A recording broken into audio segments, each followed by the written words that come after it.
కాసరనేని వారిపాలెం నూతన పంచాయతీ కార్యాలయ శంకుస్థాపన కార్యక్రమంలో పెనమలూరు నియోజకవర్గ శాసనసభ్యులు బోడే ప్రసాద్ పాల్గొన్నారు. ఈ సందర్భంగా ఎమ్మెల్యే బోడే ప్రసాద్ మాట్లాడుతూ గత తెలుగుదేశం పార్టీ పాలనలోనే గ్రామంలోని అంతర్గత రోడ్లను అభివృద్ధి చేశామన్నారు. కాసరనేని వారిపాలెం నుంచి వనుకూరు మద్దూరు రోడ్డు నిర్మాణానికి 2 కోట్ల నిధులు కేటాయించినట్లుగా వెల్లడించారు.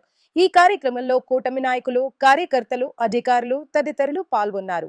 కంకిపాడు మండలం కాసరనేని వారిపాలెంలో పంచాయతీ భవనానికి శంకుస్థాపన కార్యక్రమం చేయడం జరిగింది. ఈ సందర్భంగా కాసరనేని వారిపాలెంకి గతంలో కూడా ఈ ఊరిలో ఉన్న అంతర్గత రోడ్లన్నీ కూడా సిమెంట్ రోడ్లుగా మార్చడం జరిగింది.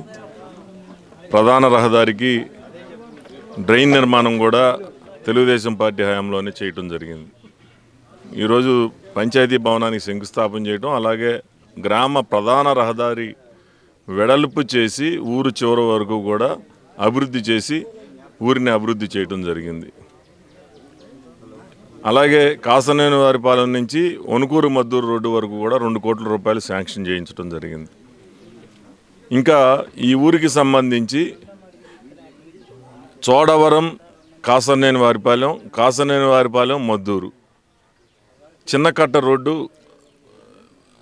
వేయవలసి ఉంది. ఈ కనుక పూర్తయితే ఈ గ్రామంలో పూర్తి స్థాయిలో అభివృద్ధి జరిగినట్టు. ఈ గ్రామస్తులు రెవెన్యూ విలేజ్గా కూడా విడగొట్టమని చెప్పి అడుగుతూ ఉన్నారు. అది ఇక్కడ మా దృష్టికి తీసుకురావడం జరిగింది. గ్రామస్తులు అభ్యర్థన మేరకు రెవెన్యూ మినిస్టర్ గారి దగ్గరికి తీసుకెళ్ళి ఆ కార్యక్రమం కూడా విడగొట్టడానికి ప్రయత్నం చేస్తామని ఈ సందర్భంగా తెలియజేస్తామని.